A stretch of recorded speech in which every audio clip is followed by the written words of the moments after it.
¿Cómo están, hermanos? Muy buenas tardes, noches, días. Es un placer volverles a saludar a través de este medio y les envío un abrazo fraternal en el nombre de Jesús, Redentor y Salvador de todo nuestro ser. Espero que esta noche sea una noche en la que ustedes puedan capturar aquello que el Señor nos da, porque queremos compartirlo con ustedes, a fin de que formemos una unidad en el conocimiento de Dios, porque entre más lo conozcamos, más lo amamos. Cuando somos salvos no lo conocemos, nada más lo sentimos su amor, pero no lo conocemos totalmente. A medida que lo vamos conociendo, pues Dios va desarrollando amor en nuestro corazón por Él. En esta noche vamos a tomar un tema que le pido a Dios, vamos a pedirle a Dios que nos ilumine para que sea lo más claro posible, dado que pues la Biblia tiene significados de diferente perspectiva y solamente es a través del Espíritu Santo que podemos ser iluminados y también que el Espíritu Santo nos ayude a explicarlo para que sea claro y que sea el Espíritu Santo el que nos enseñe, nos guíe, nos ayude, nos bendiga. Voy a invocar una bendición para el tema de esta noche, que es los males necesarios. Sí, los males necesarios. Vamos a ver de dónde viene esto del mal y por qué el mal es una necesidad. Pero como se habla de males, entonces es un término plural. No es solo singular, es plural. Vamos a ver por qué. Posiblemente esto no lo han oído quizá en ninguna parte. Tal vez sea la primera vez que lo van a oír. Pues quisiera tenerlos aquí al frente de mí en el sentido físico, para que levantaran la mano en el momento y me hicieran una pregunta, porque cuando viene una pregunta el tema se enriquece, el tema se amplía. Y también el exponente pues es motivado a pensar más allá. Y el Espíritu Santo viene y bendice donde los hermanos se juntan en uno. La Biblia dice que ahí envía Jehová bendición y vida eterna, es decir, una unción especial. Ustedes pueden estudiar la Biblia en su casa y es lo correcto. Pero en la congregación Dios manda una unción especial a través del equipo que Él ha levantado. Dios ha levantado un equipo para la iglesia. Y este equipo se compone de apóstoles, profetas, evangelistas, pastores y maestros, o como dice en otra parte, en otra versión, pastores y doctores. Porque pues un doctor debe saber qué le sucede al cuerpo, dónde le duele, por qué. Y tiene que dar la receta. Así debe ser un pastor, un exponente de la palabra de Dios, debe de saber qué cosa le duele al cuerpo, dónde está manifestándose la enfermedad, y ahí enviar la medicina que viene del cielo, del médico de médicos y del doctor de doctores. Así que invoco una bendición para el tema de esta noche. Padre Celestial, en esta noche te damos gracias por la vida que hay en Cristo. Te ruego que los conceptos que se van a tomar de la palabra, tú los aclares, los llenes de tu presencia en bendición, para que los oyentes mediante la enseñanza de tu espíritu, la guía de tu espíritu, la unción de tu espíritu, sea clara, sea comprensible. Y tengamos la motivación de aplicarlo a nuestra vida para ponerlo por obra. Bendícelo, Señor, en donde quiera que se escuche este mensaje, en cualquier tiempo, en todo lugar. Que ilumines y que a través de esto nos des el granito de sal de tu palabra que nos provoque sed para buscar más del agua de la vida. Gracias te damos en el nombre de Jesús. Amén. Y remitiéndome al libro de los principios, en Génesis, capítulo 1, desde ahí encontramos los principios que Dios estableció, que es la creación única que Dios formó. En el versículo 1 encontramos eso, y luego en el versículo 2, porque en el versículo 1 dice, en el principio creó Dios los cielos y la tierra, y pues esto es perfecto porque lo hizo. Pero entre el versículo 1 y el versículo 2, pues hay algo ahí muy espantoso, muy difícil hasta como de verlo, ¿verdad? Porque dice, la tierra estaba desordenada y vacía. Entonces sucedió algo, pasó algo muy espantoso. Y Dios empieza a reordenar, a reformar, con los principios que Él siempre ha usado como creador. Y luego más adelante, tomando este libro de principios, encontramos en el capítulo 2 de Génesis cómo Él, al ordenar todas las cosas que estaban en desorden, porque pasó algo, ese es otro tema del cual, si Dios permite, nos vamos a ocupar,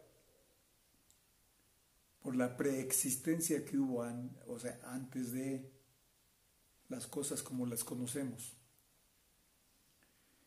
Pero en el capítulo 2 quiero tomar esta porción, dice en el capítulo 2, verso 15, del capítulo 2 de Génesis, en el 2.15 dice así: tomó pues el Señor Dios al hombre y lo puso en el huerto de Edén para que lo labrara y lo guardase.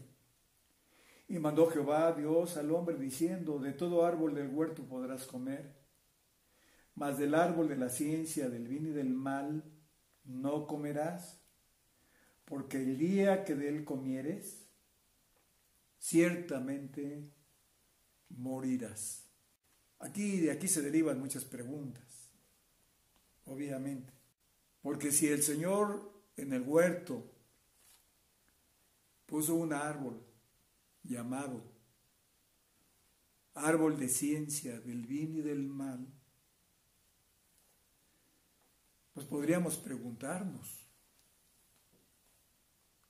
¿acaso Dios es el autor del mal? La respuesta es sí, pero el mal no en el sentido en que nosotros lo entendemos. Este árbol de conocimiento, de ciencia del bien y del mal, tiene su razón de ser. Y cuando el ser humano, desobedeciendo la orden de Dios, literalmente tomó de este fruto, entonces experimentó la muerte inmediata en su parte espiritual, y la muerte física como un proceso. Sí, es decir, el hombre no cayó fulminado, muerto en su totalidad, aunque espiritualmente hablando sí fue inmediato. O sea, al desobedecer, el ser humano murió espiritualmente, y físicamente la muerte empezó como una semilla mala que germina. Empezó a germinar hasta que el ser humano, después de cierto tiempo, años, comenzó a morir. Dios siempre habla en un sentido literal, como en este caso. Entonces, literalmente, si había un huerto de Edén, un lugar hermosísimo, con multitud de árboles frutales que sirvieron para el deleite de el comer. No tanto la necesidad como hoy del comer, porque hoy si no comemos nos morimos. Pero el deleite sí. ¿Hasta qué grado Adán tenía la necesidad urgente de comer? No lo sabemos con exactitud, pero al menos el deleite de comer, ¿sí? Porque la comida nos da esas dos cosas. Satisface nuestra necesidad, pero nos da un deleite. Cuando el ser humano desobedece, se le va la cobertura de luz que tenía, se da cuenta que estaba desnudo, corre inmediatamente a buscar algo lo más semejante a la luz que tenía y se hace delantales, es decir, túnicas, para que lo cubrieran con lo más parecido que tenía. Dios no admite eso y le hace una vestidura en forma de túnica que lo cubre todo. Pues para esto Dios tuvo que usar animalitos que sacrificó porque lo vistió con pieles. Pero aquí el caso es ese, ¿verdad? Que no solamente es algo literal. Este árbol también representa mucho de lo espiritual o de lo simbólico. La Biblia está llena de símbolos, pero cada símbolo nos da la enseñanza de algo espiritual. Y en este caso encontramos, por ejemplo, en la palabra de Dios, que la palabra del reino es semejante a semillas. Usando el mundo natural, el Señor nos enseña lo espiritual. Usando lo que se ve, el Señor nos traslada a lo que no se ve. Usando lo que se toca, el Señor nos enseña lo que no se puede tocar, pero es real, es existente. Pues la palabra del reino es semejante a semillas. Los hijos de Dios son semejantes a trigo. Los hijos del malo son comparados con la cizaña. El reino de los cielos es semejante a un tesoro escondido. La humildad, el Señor la compara con un pequeño niño. Los creyentes discípulos, dice el Señor, que son como ovejas. Los no creyentes son como cabritos. La palabra de Dios es como espada. Una oportunidad se asemeja a una puerta. Es también igual al escogimiento. Cuando escogemos algo, pues es como una puerta que se abre. Los frutos son comparables a obras. Por ejemplo, una buena obra también es comparable a un vaso de agua fría que se da al sediento, acalorado y a punto de desmayar. El Señor mismo se compara a un cordero y a una oveja, y también al león de la tribu de Judá. Entonces estas comparaciones son muy importantes porque nos trasladan del reino natural al reino espiritual, de lo humano a lo divino. Y este árbol de ciencia, del conocimiento del bien y del mal, cuando es tomado por el hombre, en el hombre se convierte en lo malo. Entonces tenemos dos lados. Por un lado, tenemos que Dios puso este árbol de ciencia, de conocimiento del bien y del mal, cuando no había pecado.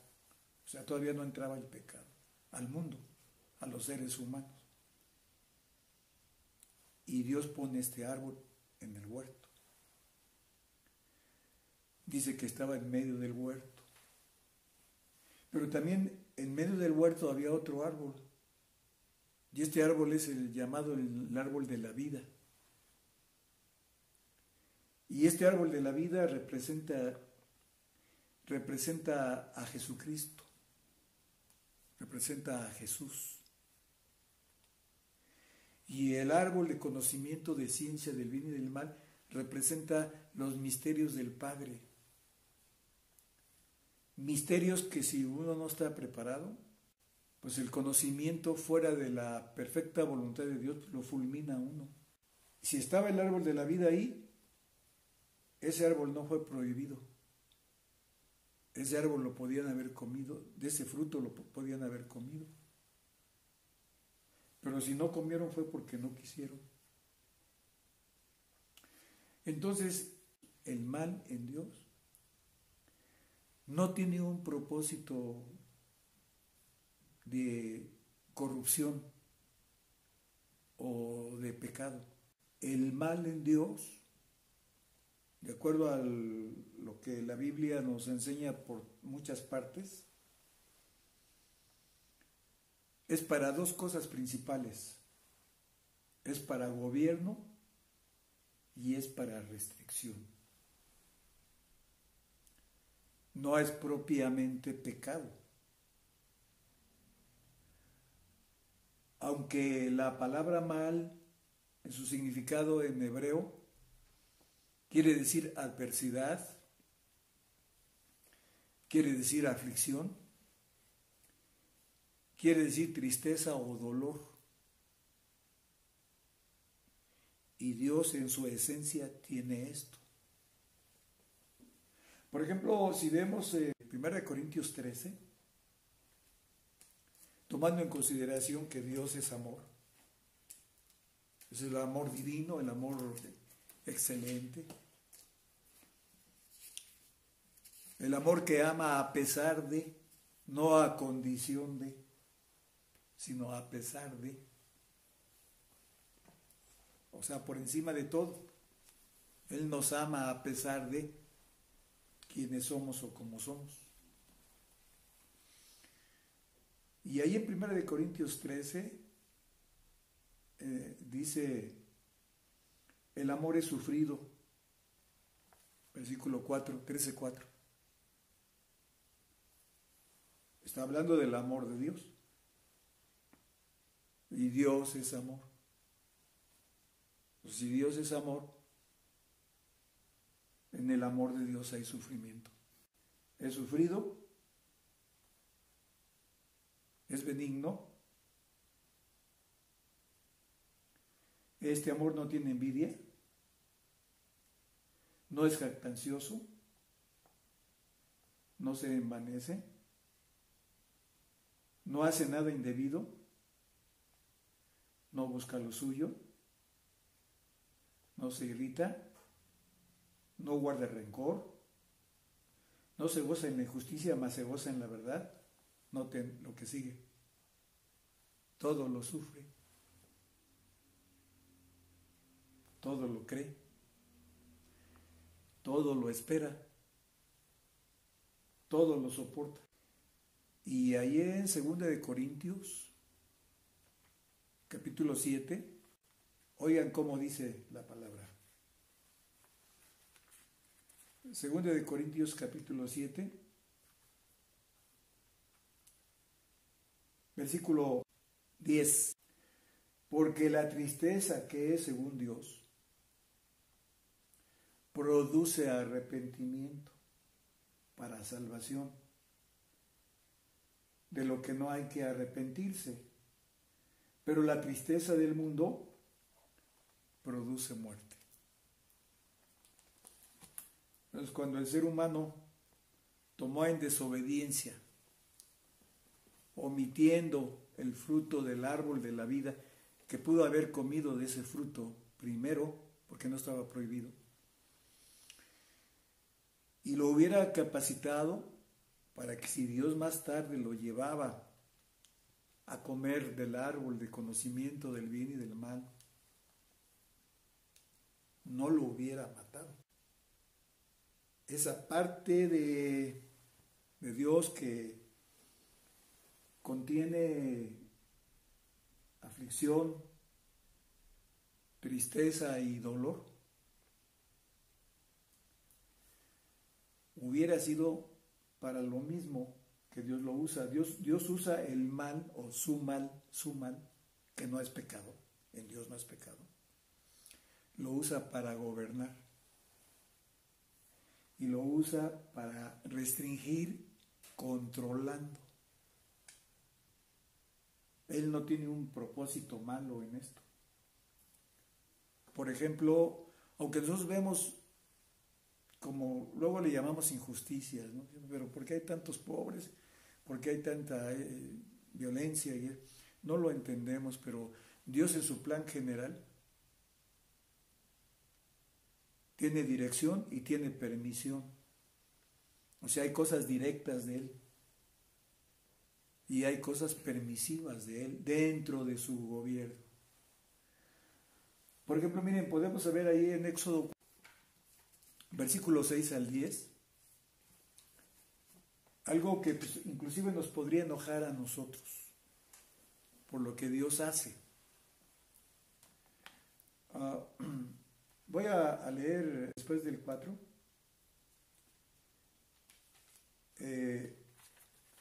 En el versículo 11, después leer lo demás. El Señor está dialogando con Moisés porque Moisés no quería obedecerle. Precisamente estaba tratando el Señor con la desobediencia de Moisés. Y lo quería enviar como líder. Y él le ponía muchos pretextos, que no sabía hablar, que era tartamudo y un montón de pretextos que puso. Y entonces el Señor, pues para demostrarle el poder que él tiene y que se lo iba a dar a él, pues le muestra varias señales y termina diciéndole, y Jehová le respondió, ¿quién dio la boca al hombre? ¿O quién hizo al mudo? Al que ve y al ciego. ¿No soy yo el Señor? Y uno dice, bueno, pero ¿cómo? ¿Dios haciendo esto? Y viene una pregunta que tiene una interrogación bien gigante, ¿verdad?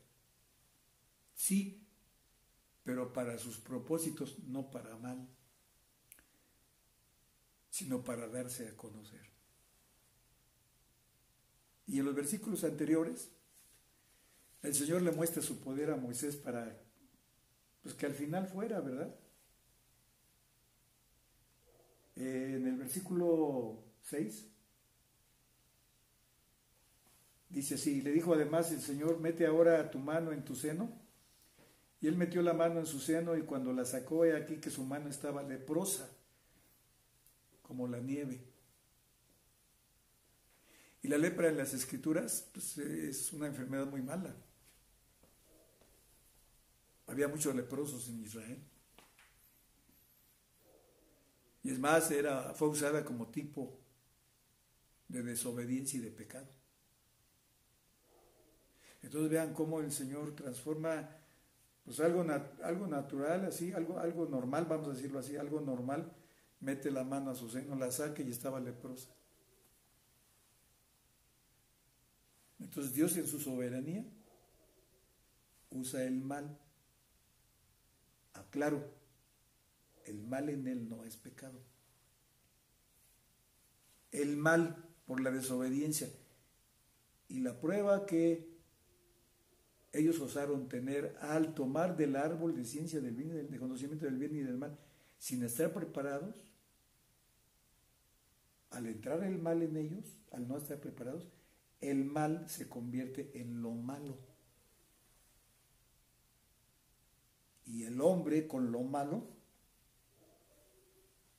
hace avería y media. Sin embargo, tanto el mal de Dios directo como lo malo del hombre son una necesidad. ¿Por qué razón? Porque ¿de qué seríamos salvos si no hubiera pecado? ¿Cómo podríamos escoger si no hubiera malo? ¿Cómo podríamos escoger entre lo malo y lo bueno? Sería imposible. Los ángeles no pueden cantar la redención que nosotros cantamos. Se gozan por la redención, pero ellos no pueden experimentar la redención en el sentido de que sean pecadores. El ser humano pecó, pero los ángeles no han pecado. Entonces ellos no son redimidos de la misma manera que nosotros. Es el ser humano el que pecó. Primero por la desobediencia. No porque el árbol de ciencia del bien y del mal de Dios sea pecado. Lejos sea eso no. Porque Dios no hizo el pecado.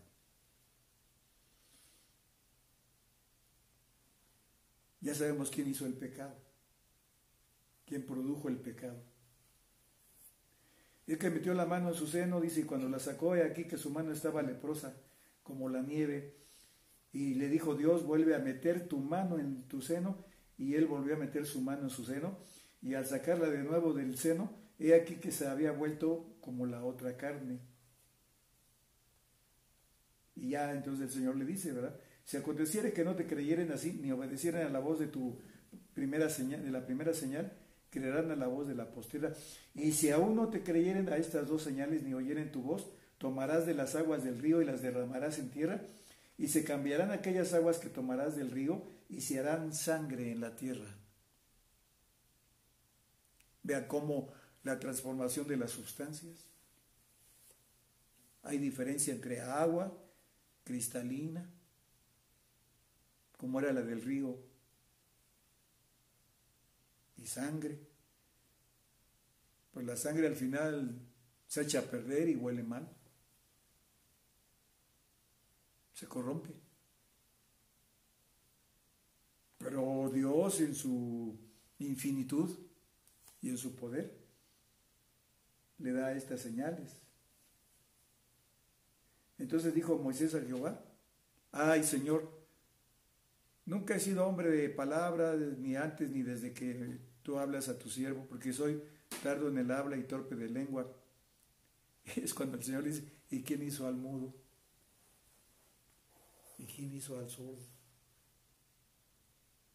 ¿Cómo? ¿Cómo? ¿Dios haciendo eso? Sí, pero para su gloria. Y vamos a ver un ejemplo entre los otros que hay, ¿verdad? Ahí en este libro de Deuteronomio 8 tenemos un ejemplo de cómo el Señor trata para bien. El Señor trata para bien, no para mal.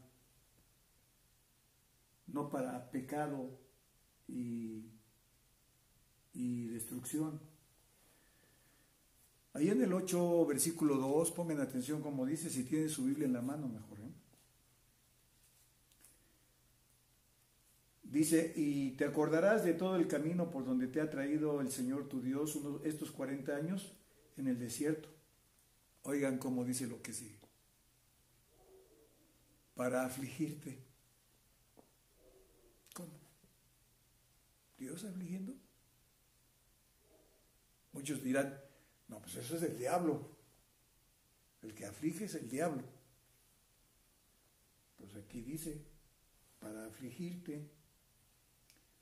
para probarte, para saber lo que había en tu corazón, si habías de guardar o no sus mandamientos. Y luego en el versículo 3 todavía dice, y te afligió, y te hizo tener hambre, y te sustentó con maná, comida que no conocías tú ni tu padre la habían conocido, para hacerte saber que no solo de pan vivirá el hombre, mas de todo lo que sale de la boca del Señor tu Dios vivirá el hombre.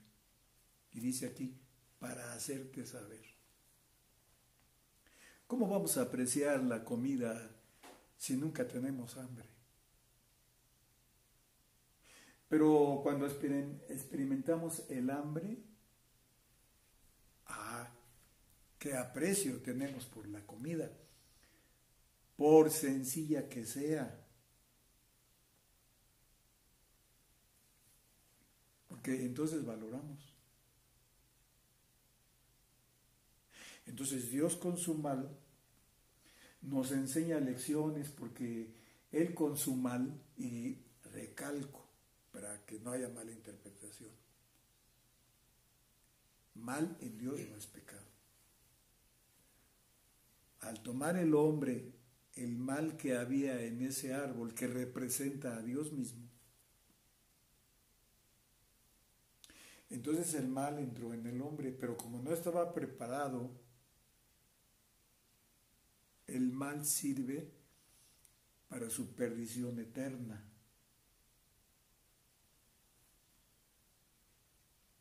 Y en el versículo 16 del capítulo 8 de Deuteronomio, oigan lo que dice. Que te sustentó con maná en el desierto, comida que tus padres no habían conocido, afligiéndote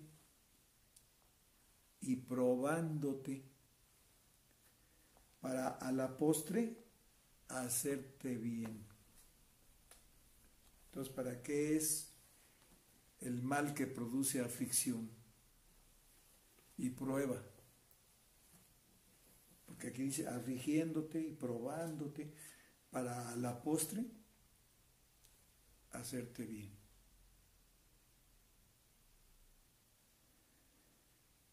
Entonces, esta lección nos va a enseñar, o nos está enseñando, que las cosas que estimamos malas siempre redundan a bien, mediante el conocimiento que vamos teniendo de Cristo. Porque cuando lo vamos conociendo, sabemos cómo es Él. Y como dijo Job, aunque me matare, en Él esperaré. Así que esta palabra nos enseña muchas cosas, y sobre todo a discernir. Pero miren, tanto el mal limpio y puro de Dios es necesario, como el mal manifestado en el hombre que lo convierte en maldad, en lo malo. Porque es a través de todo lo que sucede que nos damos cuenta que todo es vanidad, todo es engaño, y que sin Dios pues estamos perdidos. Miren ahí en otra cita más, Job 2:10. La vida de Job es un ejemplo del bien y del mal. Job fue un hombre perfecto, pero en el exterior, a nivel consciente. A nivel consciente él hizo todo lo que sabía. Y la Biblia dice que fue un hombre perfecto. Pero donde no era perfecto fue en su aspecto interno. Y él no lo sabía. Él no sabía lo que tenía allá en las profundidades. Alguien puede ser perfecto en cierta medida, pero por lo que le falte, eso está por verse.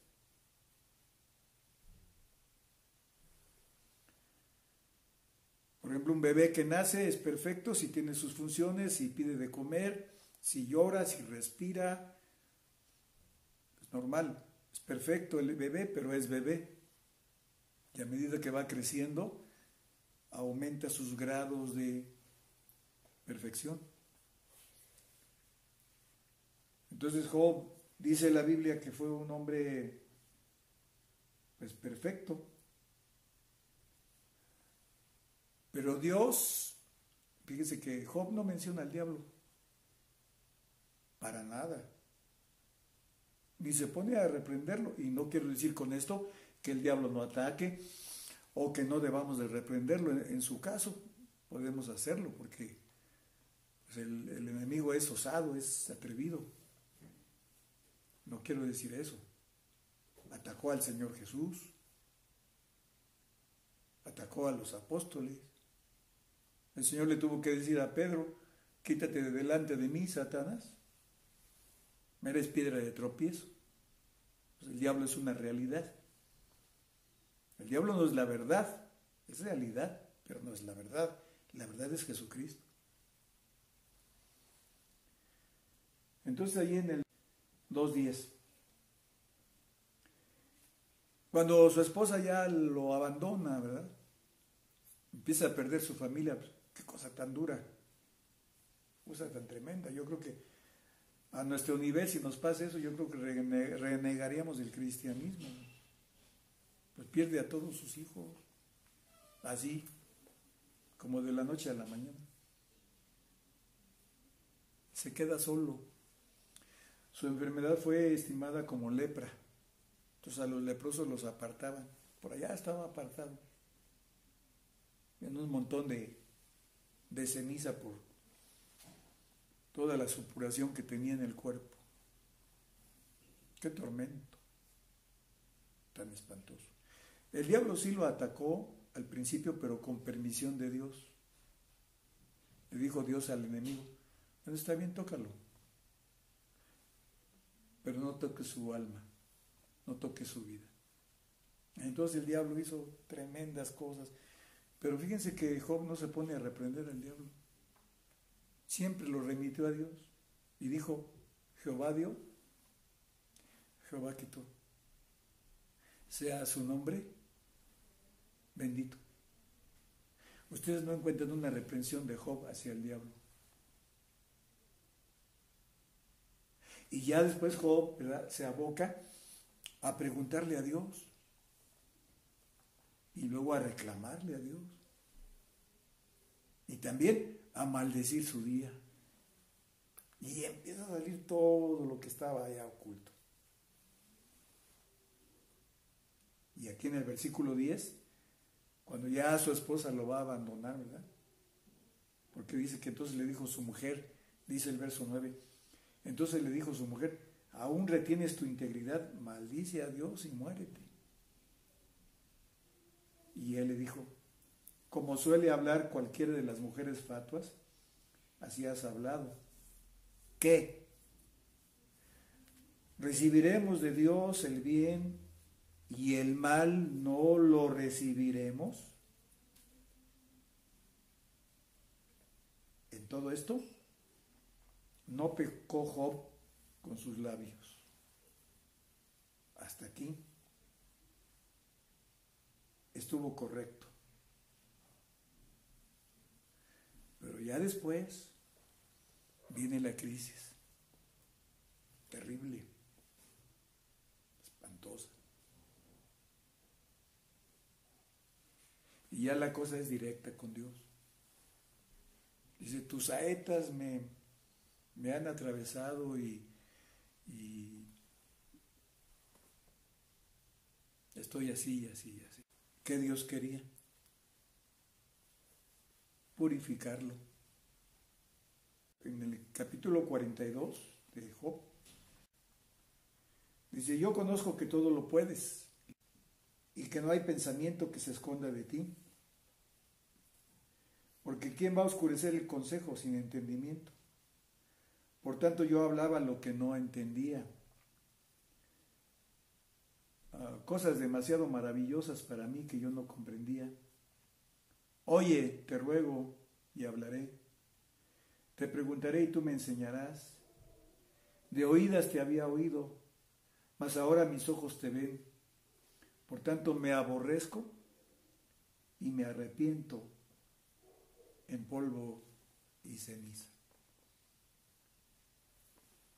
Lo que hizo Dios con Job, maravilloso. Job nos predica en todo el mundo, Job, en todas las iglesias, a todas las personas. Fíjense cómo lo iba a usar Dios como el predicador en letra de imprenta, como el predicador en el Espíritu de Dios, para que veamos ese otro lado. Y primero comamos de la parte humilde de Dios para después desear la parte exaltada, porque el enemigo les presentó esta tentación a Adán, hombre y mujer. El día que de él comas, seréis como Dios o como dioses. Esa fue la gran tentación. Necesitamos entonces primero aprender a comer de la parte humilde, de la parte sencilla, o en otras palabras, del árbol de la vida, el cual es un tipo y figura de Jesús en su humildad. Entonces, si recibimos a Jesús y nos alimentamos de su palabra, porque Él dice, yo soy el camino, la verdad y la vida, y nadie llega al Padre si no es por mí. Fíjense. Entonces el árbol de la vida estaba representando ese aspecto de Jesús. Y el árbol de la vida estaba representando al Padre Celestial. Si ellos hubieran comido del árbol de la vida primero, hubieran estado capacitados para que el Señor los llevara al árbol de conocimiento, de ciencia, del bien y del mal, y el mal no los matara como los mató, los convirtiera en pecadores, no porque Dios sea pecador, sino porque lo hicieron en desobediencia. Más adelante, en el mismo capítulo 3, versículo 22, es un tema muy amplio pero no podemos pasarnos toda la noche. Dice, y dijo el Señor Dios, he aquí el hombre es como uno de nosotros, sabiendo el bien y el mal. Ahora pues, que no alargue su mano y tome también del árbol de la vida y coma y viva para siempre. Fíjense el poder del árbol de la vida. Lo que aquí indica es que en esa condición de pecado, si hubiera comido después del pecado, hubiera comido del árbol de la vida, hubiera tenido una condición pecadora para siempre.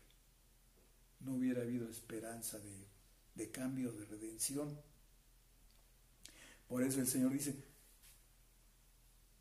si alarga su mano, dando a entender que por tacto tocara o conociera el fruto del árbol de la vida, me inclino a pensar que este árbol estaba como escondido, no estaba muy a la vista, porque aquí la connotación es, no sea que alargue su mano como el que busca para encontrar algo. No sea que meta su mano entre el árbol de conocimiento del bien y del mal y encuentre el árbol de la vida, el cual no estaba prohibido, y coma. Y entonces viva para siempre. Ahora en Jesús, nosotros podemos comer primero del árbol de la vida eterna que está en Jesús, porque en Él está la vida. El que recibe a Jesús recibe la vida eterna y destruye la muerte eterna, producto del pecado. Y de ahí nos estamos alimentando de la enseñanza de su palabra y vamos siendo cristianos con estatura. vamos creciendo en el conocimiento.